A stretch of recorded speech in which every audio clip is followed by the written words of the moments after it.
Hi guys, Patrick here, Not Poker. Going to be throwing another video in today.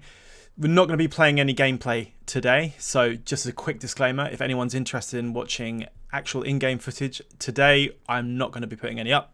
So I'm very, very sorry, but we are going to be focusing on a little bit of theory today. I'm not going to be sitting here and preaching to you, but what I want to do is I want to go over the last sample I've had playing all of these videos in the So Far series from 2NL up to 100 Zoom, and I want to give my 2 cents on it based on the gameplay that I've had, the experiences I've had, and I want to basically just say, look, if you guys are struggling at micro stakes and low stakes, so 2NL up to about 50 and 100 Zoom, primarily on PokerStars, but similar on other sites, I promise you this video is going to be for you. In the next sort of 30 or 40 minutes, I'm absolutely going to give you a bit of a breakdown, and I'm going to tell you some of the exploitative adjustments that you need to be making in these games that I absolutely wish I was doing from the off, because my God, has these games have opened my eyes a little bit towards how the game has changed in the last sort of 4 or 5 years. So anyway, let's just get stuck in straight away. So just quickly to begin with, guys, again, most of you who are watching this are not subscribed to this channel. Please thumbs up and please subscribe to this channel before you do anything else. Thank you.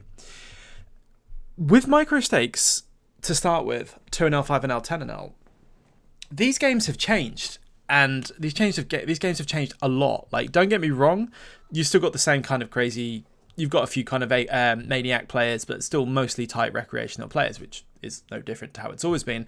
However, people are playing extremely well with pre-flop ranges. I swear to God, even the terrible people, no offense to terrible people, are playing really strong, tight, constricted ranges. They're playing good hands. They're 3-betting good hands. They're not calling as wide anymore. They're not paying off anymore. They do bluff, but they don't really really bluff. They might c-bet when you check, etc., but they don't really go for like big barrels or anything. There is no money in the lowest micro stakes with the rake environment anymore. It's a write-off. Like, don't get me wrong, I'm not saying you cannot beat the stakes. You can absolutely beat the stakes.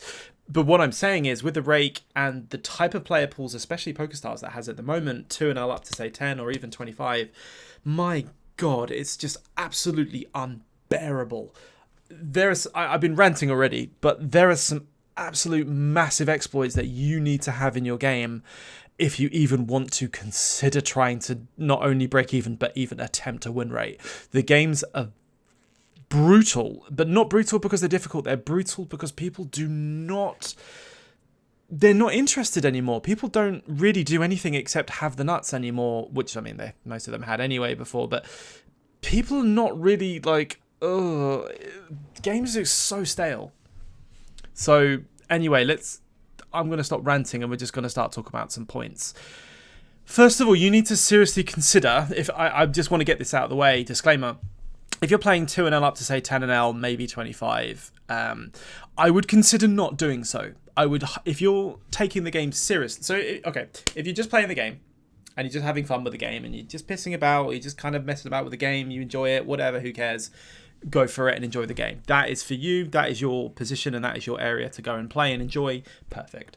If you're seriously considering the game, I don't mean taking it at a professional level, but you're just trying to improve, I would not play 2NL to 25. I would not play it. I would not consider playing it at all.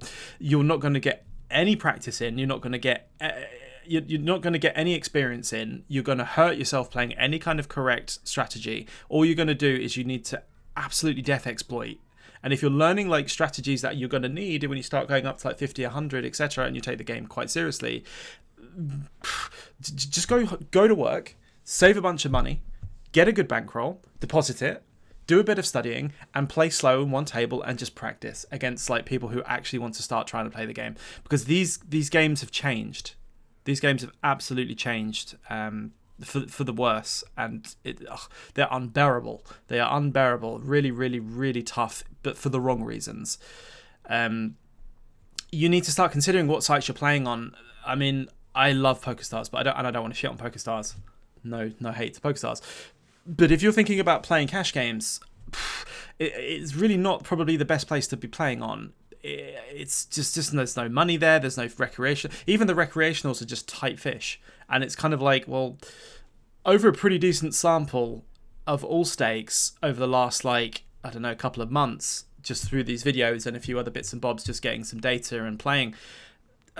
The only way to win really is having a really strong, consistent red line and just absolutely just avoiding blue line, which is showdown. Red line is non-showdown and blue is showdown. I know I'm ranting, okay, and I'm trying not to lose you, okay, because we haven't even gone through the coaching points yet.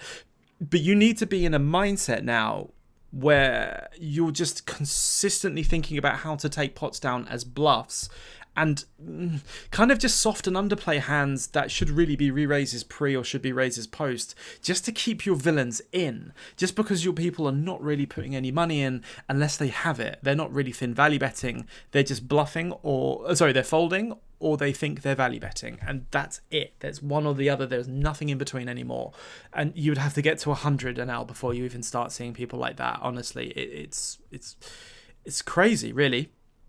So we need to start thinking about games. We need to start thinking about size. If you're playing tournaments, sit and goes, spin and goes. I don't play those, but Stars are still pretty decent, and I'm sure a lot of the other sites are as well. But if you're thinking about cash games, I would highly consider thinking about moving to other sites like perhaps GG or I think Coin Poker is pretty decent for crypto. You've got ACR, that's pretty decent. I don't play those that much. I don't want to pretend they're good when they're not, but they're better. I mean, even 888 when they run can be better value-wise, and trying to find recreationals and players that you're going to make money from, rather than just sitting and playing against 13 10-2s, which is basically 98% of the entire population of any poker cash game, up to 100 NL, which is outrageous, but it's just the way it is.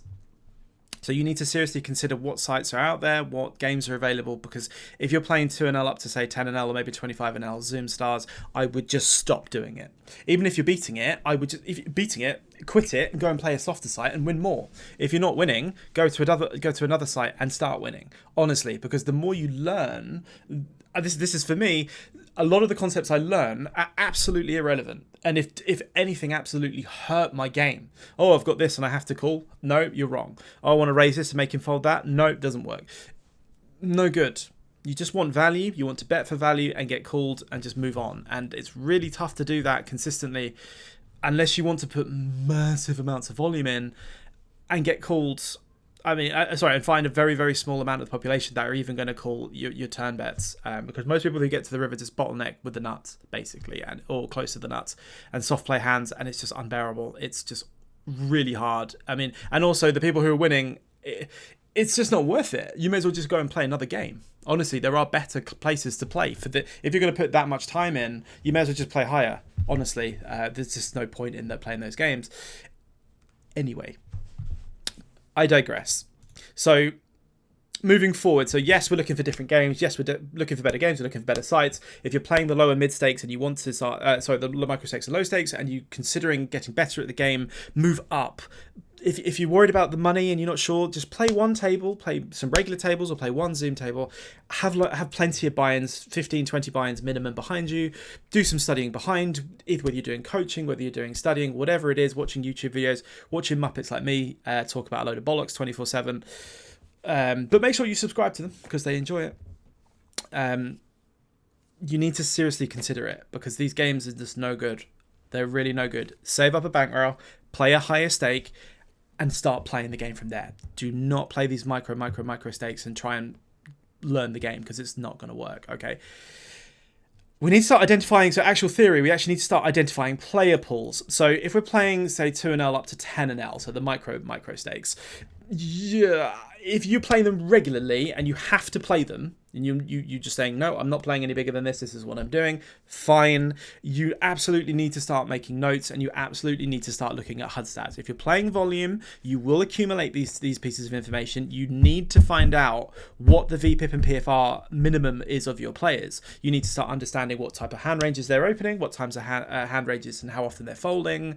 To 3-bets, for example, how often they're folding to steals. It's now becoming really important to start doing this gospel as much as possible, because you're kind of starting to play against players and player pools who just don't put money in unless they've got the nuts, which means it's really good if you're bluffing or if you're death value betting top of range. But if you've got marginal made hands and you're trying to go for thin value, you're trying to think about calling people, there's just not a lot of money in it at these low levels, so it's really tough. So You need to really start figuring out, if anything, you make more money nowadays by underplaying hands and getting away from artificial callers. So we'll talk about those in a minute. We need to start thinking about how often these boys are betting flops and turns and rivers, how often they're going to showdown, how often they're winning at showdown. These are really important stats, even at the micro stakes now, to start looking at if you can. So if you play on, I don't know, a site like GG, fair enough, you're probably not going to find those, or they have the basic default stats. But if you're playing on somewhere like PokerStars or Party Poker or whatever, actually no, I'm lying. Party Poker doesn't have the HUDs, I believe, but someone like ACR, AAA, PokerStars, whatever, you can have a full HUD. Use it. You must use it because it's really important. Just you need to figure out who you're playing against and how to make the most money against them, because it's so difficult to do so now. And then the high rake on top of it just makes it outrageous in the first place. Hand histories, yes, I suppose, but I mean, if anything, it's just the HUDs and the note taking are most important. If you've got some previous hand histories on people, put some notes in from them and move forward. I guess one of these most important ones here is just don't rely on GTO. Playing through even up to 100, including 100, it looks great and fancy to talk about GTO for the better or for the worse, but most of the time these fucking guys just have it.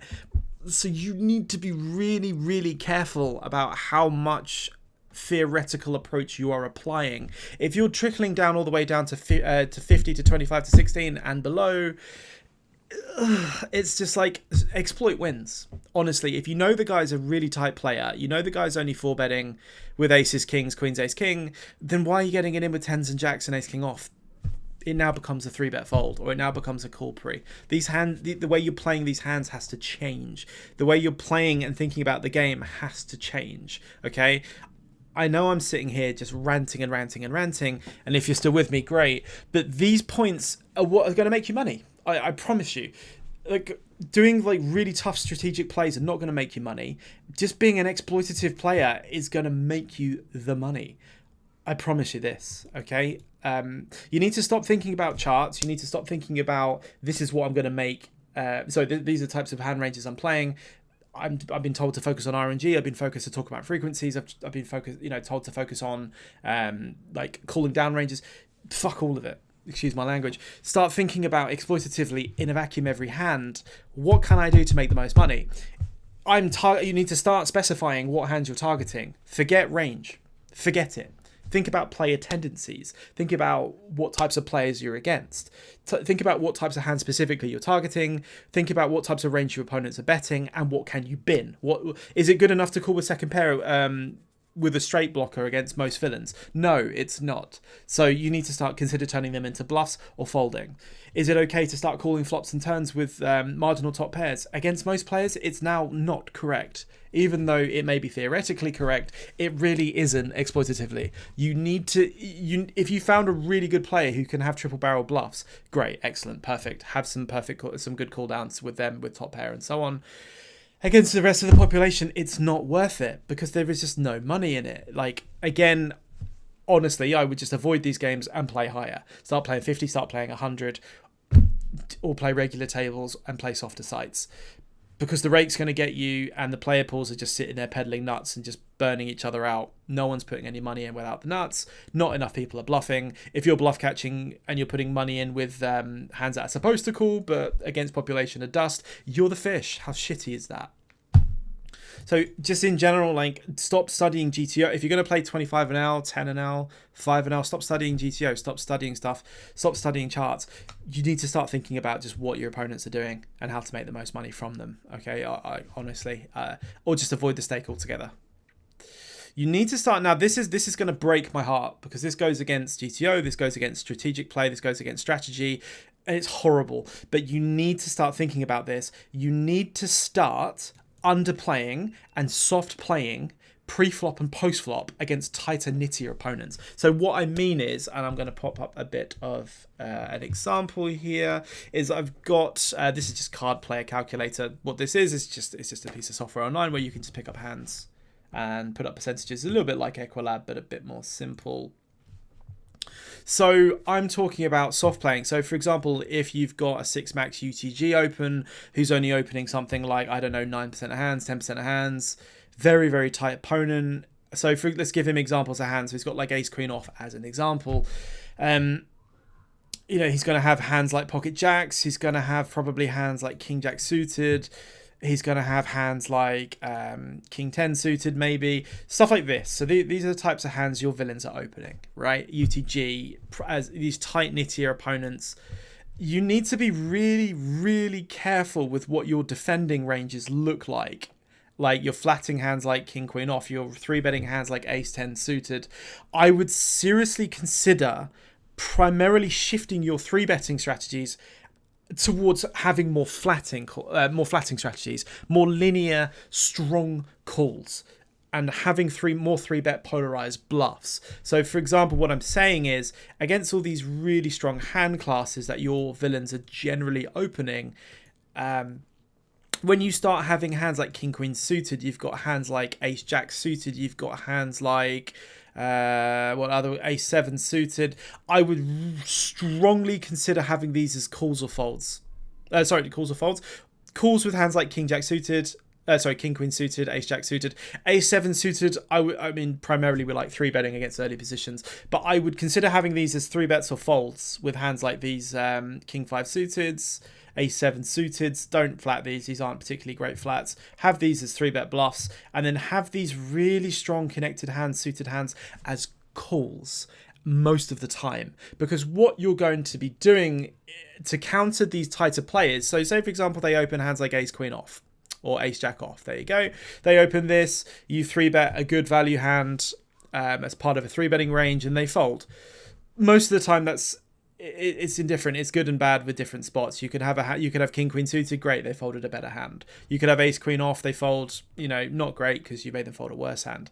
What I'm saying is, against these tighter death nitty opponents, you need to start having more polarized bluffs that have really trashy suited hands like ace 4 suited, ace 5 suited, ace 6 suited, king 5 suited, king 6 suited, king 4 suited, whatever. Have those as your bluffs, and then have your value hands like aces, kings, queens, ace king suited, etc. And then have more hands that are calls like king queen suited, ace jack suited, ace 10 suited, tens, jacks, even queens, which sounds awful, but it is what it is, and get them post flop, because you're going to make more money by kind of, I don't want to say just necessarily trapping, but you're going to make more money by underplaying hands, keeping them more marginal opens in the pot rather than folding them out, and not forcing them to have really strong hands to bet and call you with. Remember, the people you're playing against, they're opening hands like examples, ace 10 off, ace jack off, king queen off, and then folding too much and under 4-betting, which basically means like when you're bluffing with these polarized hands like king 5 suited, you want the fold and you're going to get it a lot. But then if you're 3-betting king queen suited, remember, we don't need to be strategically correct, okay? We're just focusing on exploit. You're calling this, you're keeping the worst king x in. So you're keeping king queen off in, you're keeping king jack suited in, whatever. And then the times you've got aces and kings and queens, ace, king suited, and you're 3-betting for value, you can get it in against against a good, decent range, right? You have to keep their marginal hands in. You have to under-rep your hand. You have to let the nit know that they might be ahead when they're not. That's how you make the money. You cannot 3-bet these people with linear hands like ace jack suited, ace queen suited, king queen suited, and expect to make a lot of money from them, because you won't. All that's going to happen is they're going to call with death ranges, or they're going to fold hands that you want to target. This is for the tighter players, tighter regs, tighter fish, nittier players in general. But that's going to be a good 80 or 90% of your populations. If you're playing 2-L up to 50, that is most of your populations. There will be better regs, but generally that is it. So to counter them, honestly, like, it's worked wonders for me in the short term. It's just shifting up some of these calls, some of these 3-bets, and just having more calls. Just getting people post flop is everything. If they're people like they've got kings and they always check on the ace high board and they're terrified and they're basically going to get run over, they're always checking the scare card and folding, or you want people like that. You don't want weak, tight opponents realize their equity in their hand, more their edge against a better player by getting it all in with a better hand pre-flop. They want to get it in with jacks and queens and kings and aces, and they don't want to open and call 3-bets and play post flop out of position because they know they're going to get ironed. They know they're going to get destroyed unless they've got the nuts. So you need to try and get out of a correct strategic mindset where you're like, I've got like king 10 suited, I'm in the cutoff, and I've rolled a 3-bet, so we're going to 3-bet. No, call. That's it. You got king 5 suited, bluff with that. You got kings, value bet that. 3-bet, value 3-bet that. Be in this kind of mindset where you're kind of underplaying a lot of hands because you're keeping the SPR as wide as possible and then getting post flop and then trying to win these sort of small and medium pots. That's how you're going to accumulate money at the micro and low stakes. That's it. That is the secret. If you're getting it in, like if you're forcing these 4-bet scenarios with marginal hands and technically good hands, but don't do very well against the opponents you're generally up against, these sort of nittier opponents, you're bottlenecking them into having better hands than you or folding worse, and that is a disaster because they're not. If you're against a recreational player or a better player, then yes, you can start playing more strategically. But against 80-90% of the field, which are these definite regs and definite fish, you're just not going to make money from them playing this way. So you have to really be in this kind of exploitative mindset with it, you know? So again, like more examples. So moving exploitatively against defense ranges, generally people's UTG opening ranges are very strong, right? I mean, I'm not saying people have to have the nuts, but people have really, really strong opening ranges. So you need to be very, very careful with what kind of hands you're defending with. So for example, if you've got people tagged as a tight opponent, you know he's opening tight under the gun and the hijack, you've got hands like king 4 suited in the big blind. Well, this can be a bluff. Right, we can use this as a 3-bet bluff if we want one. Then we know they're folding 70-80% of the time plus to a 3-bet. Yes, even against a tight range they're opening under the gun, they can still have folds, right? Have this as a 3-bet bluff. Don't have this as a call. Like more often as a bluff than a call, because you know. And then also start thinking about, right, I've got hands like king 10 off, king jack off, even king queen off. You know, like if you've got a very tight opponent. This is ridiculous, but it's just the way you have to start adapting. It's kind of like think about it like this: you're a wild animal in the Arctic, right? You need ice to survive. You need the cold weather to survive. You need to look for food, whatever, polar bear, fucking walrus, you know, penguin, you name it. Think about it like this, you know, the ice caps are melting, their habitat is changing, they're fucked, right? The temperatures and the fact that there's no ice left is screwing them all over. They can't find food and whatever. It's the same for poker. Because people have changed, people are getting better or theoretically worse. They're tightening up to the fact that they're not putting money in, or they're just adapting and becoming strong, aggressive players, one or the other, right? Everyone in between is just kind of like, I don't know what to do, so I'm just going to sit here and have the nuts or fold, basically. Which means that on top of a high rake environment, there's just no money. There's absolutely no money left. So what can we do? You have to be in these mindsets where you're considering having these ridiculous folds. You're getting post flop, right? And you defend, say someone opens 2.5x under the gun. You've got, say, king jack offsuit in the big blind. You defend, okay, fine. So let's give you king jack offsuit. The boards start coming out. This was a simple one. King 4, 7 rainbow. You check, opponent bets, just as an example, half, 2/3, third, it really doesn't matter. We call, the turn comes, 3. This is good for our range, but we're going to keep it purely exploitative and check. Villain bets again, quite big, 80%. This is probably just a fold now. As ridiculous as this sounds, I don't want to be telling people to start folding top of range or, you know, a very, very strong hand or strong marginal hand. But if you're against tight opponents, you need to just consider having these folds now, because these early position opens against your kind of marginal big blind defense, they just don't have enough bluffs to start warrant calling. And even if they're bluffing or semi-bluffing, let's give them a valid semi-bluffing candidate. Something like ace, queen of hearts, right? They picked up a flush draw. They've got overs. Even something like this, right? Yeah, we are a decent favourite. But as you can see, they've still got 27% and these people may overbluff rivers. You don't know, okay? But what I'm saying is most of the time these people don't have anything.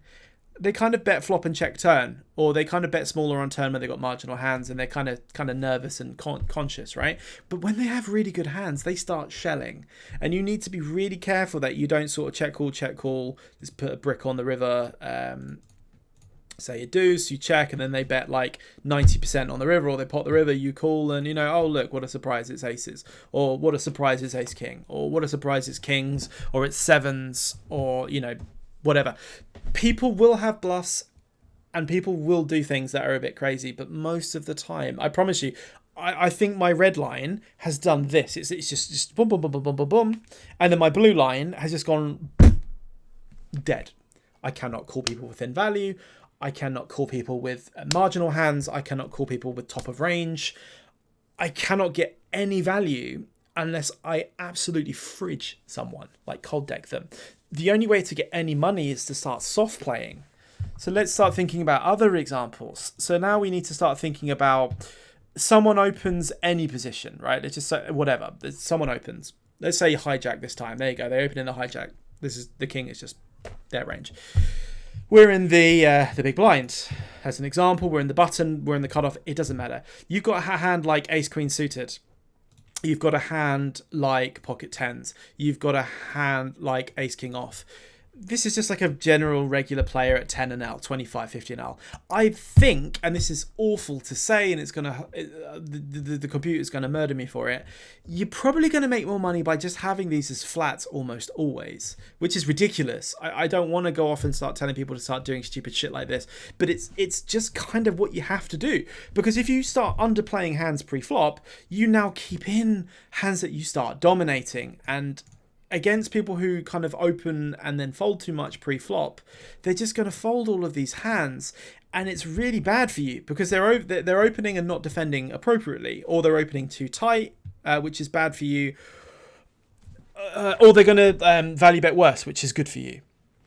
So you need to start soft playing, have more polarized bluffs, have more nutted hands to bluff with, to value bet with pre, and then just call loads.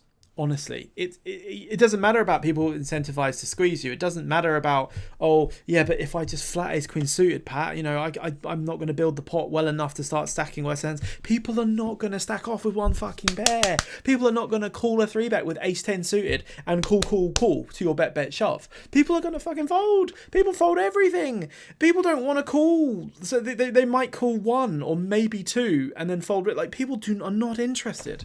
If you're bluffing, perfect. If you have it, perfect. But people are not interested. They are folding their way to victory because they're folding their way through to value. That's it. They might call a bit and then fold. People are terrified. Bluff them and value bet them, but do not call them down with marginal hands, and do not blast them and make them fold pre-flop. It's so shit to say, but it's just a fact. You're going to fold all the hands you want to get value from if you 3-bet them with all these sort of linear 3-betting hands. Call and get them post-flop and underplay your hand and then start making value post-flop.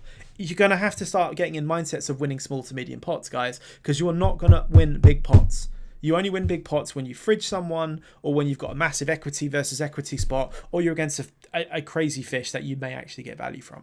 It's just the way of the world, okay? It's just the way of the world. It is what it is now. Moving on, I don't want to make this too long. So c-betting small and often versus more versus recreational players. So this comes into a spot. So strategically more than exploitatively, when you open in early and mid positions, you want to be doing a lot of checking out of position. The reason is because your opening range is going to be wider than most people's calling ranges, because they're going to be slightly more condensed with their calls. They're going to interact with a lot of board textures that you may not interact with as much. You're going to be kind of very good hand or bad hand orientated, whereas their range is going to do better than you overall. It's just easier to play a strategy that isn't going to just c-bet everything and have loads of shitty turn checks and kind of fall out of its arse a bit. Problem is, exploitatively, when you start checking these hands, so say for example you've got 8s and the board's like ace king 4 and you've opened in the hijack or something and they flat the cutoff or the button, whatever. Checking here is a green light for your opponent, because these people are terrible. They just want to c-bet their entire range most of the time. Recreationals, bad regs, whatever, what have you, all the way up to 100. It's the same shit. People don't realise they don't know how to play the game. They don't really know what to do. They don't understand. They're just betting to protect their hand. I don't know. They're betting because they think if they check, they're going to get bluffed. I don't know. You tell me, because I don't know. People are just terrified. So they're just kind of like making these weird, shitty, spazzy bets because you've checked. You need to counter that by, if you've got a marginal hand or a relatively decent hand, you need to start considering just checking and allowing them to sort of bet for you, and then consider whether you want to raise for value or fold. Or just call, right? Keep the pot small and controlled, or check raise and get some value. You decide. If you've got really weak hands or really low marginal made hands, you just need to start considering just c-betting small and consistent, because all that's going to happen is they're going to overfold to your c-bet and under-raise it, which means that by c-betting just basically close to entire range, close to anyway, they're just going to fold loads, which is really good. That's just winning pots. And then when you get called and you get shitty turns, you can just decide whether you want to give up or you want to just double barrel because opponent folds a lot or it's a good turn for you. That's it. If you've got a marginal made hand or a good hand, start having more checks, pot control with those marginal made hands, allow them to bluff, allow them to bet worse, allow them to put money, allow them to think they're good, or allow them to bluff.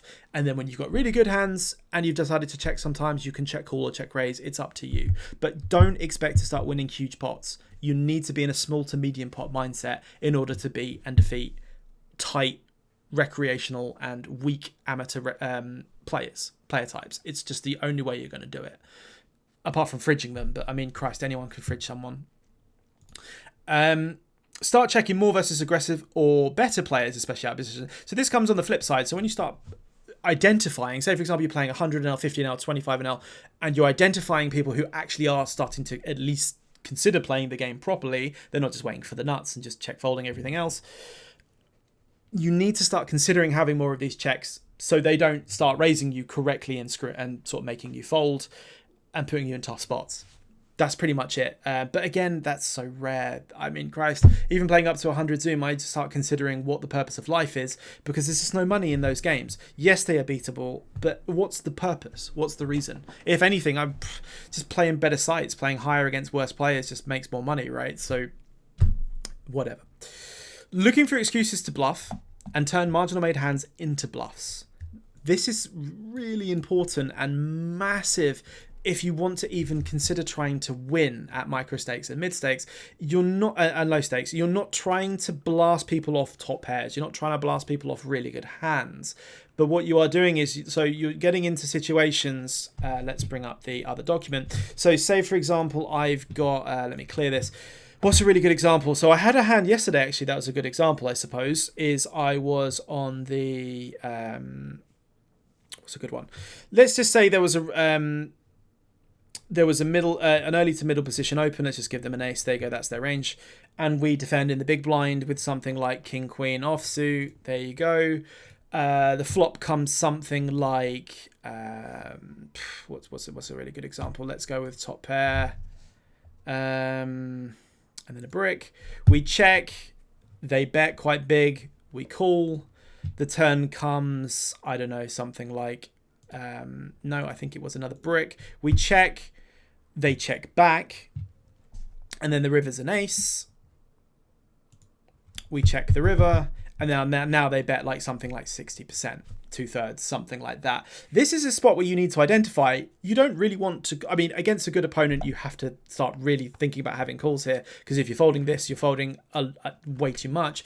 But against the general population, if they block this river, they've got something like ace 7, or sorry, something like ace 10, or king queen minimum, right? Or like, I don't know, like a really weak ace, or king queen. They're trying to get thin value because they have no bluffs for a small size. You need to know if you can beat the bottom of their value range before you consider calling. If you can think you can beat enough of those hands, then fine, call for a very good price. But when people are starting putting money in again, you need to really either beat the start sort of middle to top of their range or fold. Or now consider having these as bluffs. So for example, on board dynamics where straights and flushes come out, you can absolutely start making people fold some marginal and weak hands on these types of runouts. Like you can check this and then check raise quite big, and then you'll fold him off ace 10. Perfect. That's a spot where you can take. If you put someone on top pair or a decent strong hand and a dry board, so let's just say, for example, it's just something like this. And let's put another brick on the turn, and then, I don't know, a 3. And you check, and they bet, they pot the flop, they pot the turn, and then pot the river. This is just a fold. You know, it may have even been a fold on the turn, or even the flop, considering the player type, as ridiculous as it sounds. You just want to be out of situations where you're calling people down with like top pair, because people just don't bluff enough. Like, they just don't. They either don't see bet, or they bet and give up, or their triple barrel range is so strong. Or what I've exploitatively found is people bet flops and turns and then check back river and then have something like the same hand, like king queen minimum, or like maybe queen 10 that they bet one street check and maybe bet the river with, something, so as an example, something like that. You need to be really careful that you're not just calling hands against tight opponents because you think, well, it's a good hand, right? Well, yeah, but if it doesn't beat their range, then you need to start considering exploitatively, well, saying, fuck that. I'm either going to bin you, or I'm just going to fold. And moving forward. Moving to the next hand. Looking for excuses. Sorry, let me bring this document back. Looking for excuses to fold anything and everything as soon as possible versus weaker and tighter regs. People under bluff. So again, the other side, but flipping over, is turning loads of hands into bluffs is amazing, and so is just having loads and loads of folds. Like, you're making money by getting away from spots that people are paying you in certain spots and making betting errors in certain spots that you're not. So that's where your money's coming from. You're going to make a little bit more value than they are in most spots. You're going to get away from more hands than they are in most spots. You're going to make a few more bluffs than they are. You're going to call correctly maybe in a few spots. That's how you're making an edge, even though it's a small edge with such a crappy rake and terrible player pool. That's where the edge is, basically. When you're calling people and paying them off all the time with good hands that you think are decent but don't seem to be winning very often, I don't know if that's just me, but it just seems to be the way of the world, that is costing you money. Calling down with like marginal top pairs is costing you money. Betting and barreling huge sizes is costing you money because no one's paying you. 3-betting ace queen and ace king and aces, hands like ace king, ace queen, ace jack, king queen and kings, maybe not king, sorry, but those kind of higher marginal hands, 3-betting those and making your opponent fold worse / call with better or 4-bet you is costing you money. The high rake environment is costing you money. Like, again, either quit and play higher, or just play softer games. If you're going to play them, you must be death exploitative. There is no strategic play to make money in these games. You must vacuumize every single hand. If you've got spots that you need to start thinking about that you are easy calls, they may not just be easy calls anymore.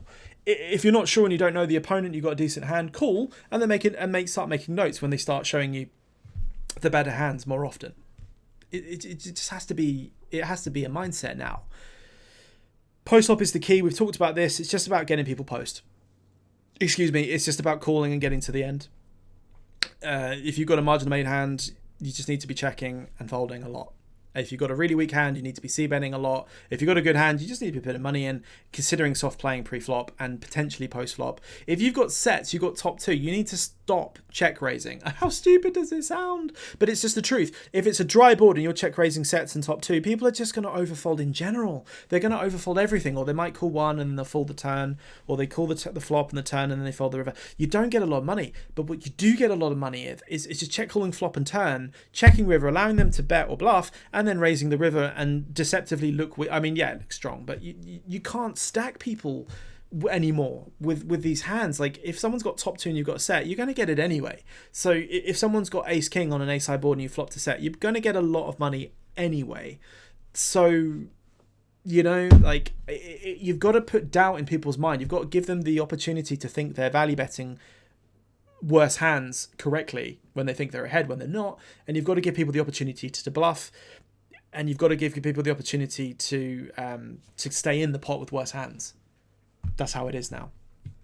Adopting a very we spoke about this already. Anti-GTO strategy focusing on very heavy linear flattening. We've already gone over that.